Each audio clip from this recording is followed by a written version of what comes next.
Hello everybody, this is Hybrid, and today I'll be doing my Amazing Spider-Man, the video game review.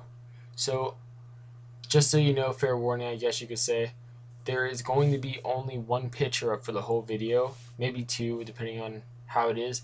And the reason why is because I was going to actually show gameplay of it until I was thinking about it, and I don't want to get in trouble in any way, shape, or form for copyright or any violations whatsoever. So just to, I guess you could say, play it safe for now. I'm not going to be doing any gameplay when I'm doing a video game review, but hopefully, because I have sent emails and whatnot to different game companies for superhero games, that maybe if I can get their permission, I can show gameplay when I'm doing reviews like this, or maybe I can show the gameplay like when a game comes out or like a trailer, stuff like that. So I guess stay posted for that. Hopefully they will give me permission. But until then, I'm gonna try my best to not get into any copyright trouble. So yeah, let's go on with the review. So for visuals, I give a 4 out of 5.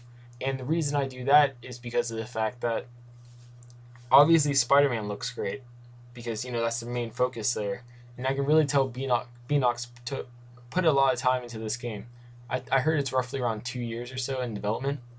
But with that being said, I also want to say that sometimes I feel that the other characters, like civilians, for example, they get put aside when it comes to, I guess, how they look.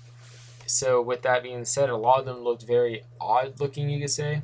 Then some of the environments, they looked sometimes a little reused. And then with that being said, sometimes visually it took a while for them to completely, I wouldn't say completely render, but that's the closest word I could really come up with. But it's very little, so it didn't really bother me that much. But still, because of that, I give it a 4 out of 5. Sever, don't get me wrong, the game is still a quite beautiful game. But yeah, moving on.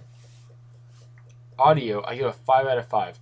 I thought the voice acting was great in this, and I also thought that sounds that end up coming up throughout the game, like everything from putting in a new web cartridge to firing your webs, sorry, to traffic sounds below, to well, basically that covers a big portion of it. But yeah, so just give you a, I guess, example. Stephen Blum does the Lizard slash Dr. Connors. Stan Lee does his own character named Stan. Nolan North, who it speaks for himself. He's pretty much the, I guess, the Oscar equivalent you can get for a voice acting role. But he does Alistair Smythe, which I thought was actually a pretty cool pick for this game. Then Sam Riegel, who did Donatello, I believe, in the Teenage Mutant Ninja Turtles series that came on in 2003. He did Spider-Man, which I must say, for some reason, his voice reminded me of Tobey Maguire's a little bit. Maybe I'm alone on this, but it did. Except for, I must say, I thought that he did a great job as Peter Parker. And then Carrie Walgren, I hope I didn't mispronounce her name. She does Gwen Stacy. But overall, I thought they did a great job. Really, it was a great sounding game. It, Even if the visuals weren't 100% perfect, still the sound in this game was top notch, and I have to give Beanox credit for that as well. And also the composer Gerard Moreno, he did a great job with the music. I did enjoy the music, so yeah, I give it 5 out of 5 for music. And now we go to plot slash presentation, and really it's how the game goes together. You could say, like, with the storyline and whatnot. And I give that a 5 out of 5. The person who wrote the game, the writers, I mean, are Seamus Kevin Fahey, I think that's how you say it, from Battlestar Galactica.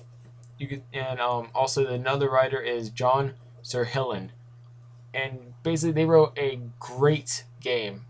Like, this is a great writing game. I gave it a 5 out of 5, and the reason why is because, one, genius idea to do after the game, or after the movie, I'm sorry, because that lets you have a lot more creative freedom. And usually when games have to go within the movie storyline, it really prohibits what they can do. But yeah, so basically, just kind of a brief premise. Alistair Smythe is basically like the new top scientist guy after Dr. Connors leaves. I'm gonna try making this as spoiler free as possible when it comes to things involving the film. and he's more of an expert in nanotechnology, while Dr. Connors was biology. So basically, you know, cross species, they did a few more tests of it, being scorpion, vermin, iguana, rhino, and another piranha-like character named Natty.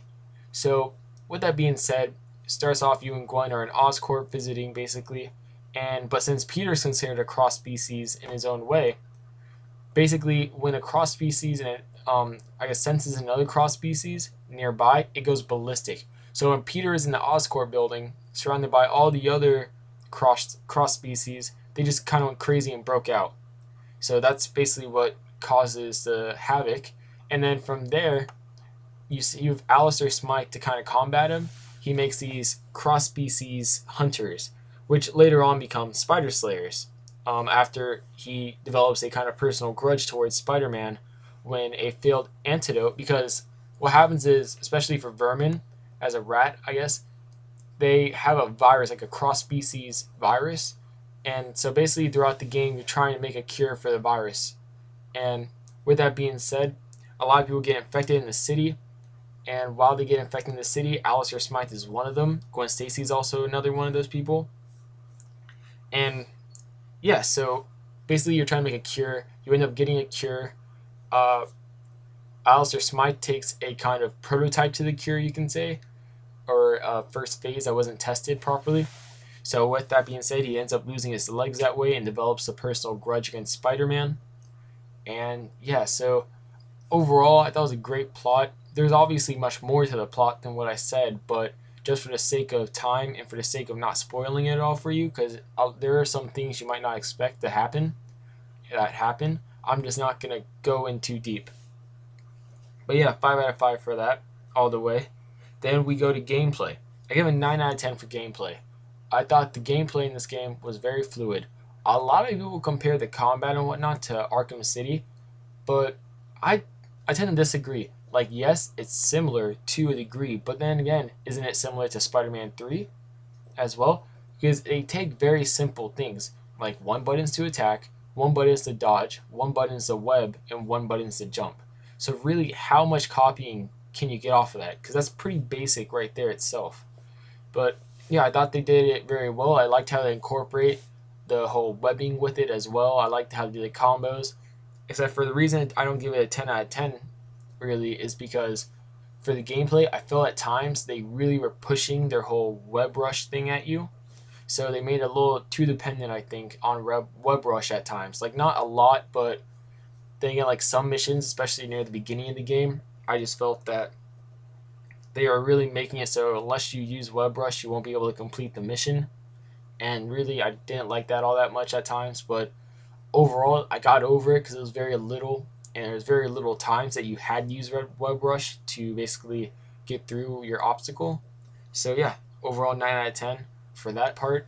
And also the web swinging is pretty fun. A lot of people I've heard complain about the fact that the webs don't attach to buildings and whatnot, but I don't see why that has to be so important. Because when you think about it, at first I was like, man, I do miss the webs attaching to buildings. But I thought about it, and I was like, this actually reminds me of the PS1 Spider-Man games. And you can't say those weren't fun, because they were. And you practically did the same thing. You shot webs up into the air. So overall, I don't think that really makes the gameplay for a game, and I don't think that makes a Spider-Man game, just having your webs attached to buildings. And I think they executed it, in my opinion, very, very well. And to me, that's all that really matters, is that they made sure that it came out well. Which goes into my next category, which is content. And oh my god, this game gets a 5 out of 5 for content. The reasons being is this game has tons of content. I am actually surprised that the reviews I've heard for this game don't really mention this at all. But you collect comic books throughout the game when you're free roaming the city, basically. And when you collect enough comics, you actually unlock a whole comic book, which in turn you can read the whole comic. So the comics they have, though, are basically Amazing Fantasy number 15 with the appearance of Spider-Man. And then they have a few other issues of Amazing Spider-Man in there with appearances of characters that are in the game, like appearances of Black Cat, appearances of Scorpion, appearances of the Lizard, appearances of Rhino, etc. So I thought that was a very neat thing they put into the game. It totally makes the game worth keeping if you're planning on just renting it, just for the sheer fact that you can go back and read some comics if you don't have those comics. So yeah, but also content wise, they are basically like there's a whole lot of costumes you can get out of it. The costumes and everything, I really did enjoy the how they did the costumes. I'm really enjoying the Scarlet Spider costume because I am a big fan of Kane as Scarlet Spider currently. I'm really enjoying that series. Very well written, in my opinion. But yeah, so just content wise, they made sure that you got a lot of content in this game, and the content that they did put in this game is really good. So 5 out of 5 for that.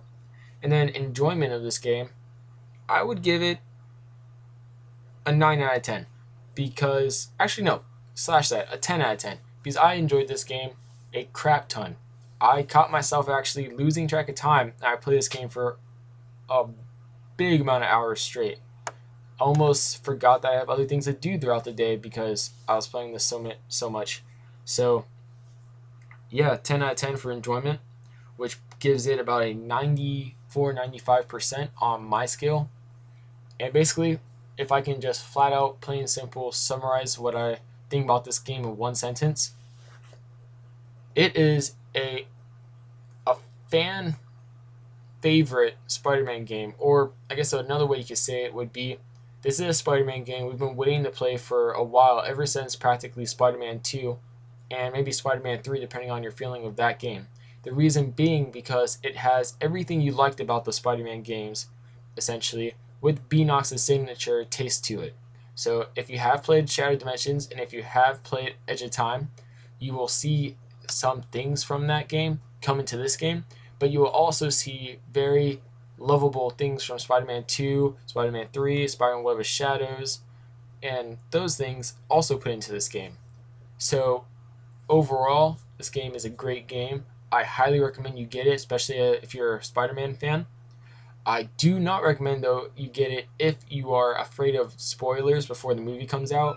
Like, granted, the movie does come out on the 3rd, so it's not that far away from when I'm posting this review.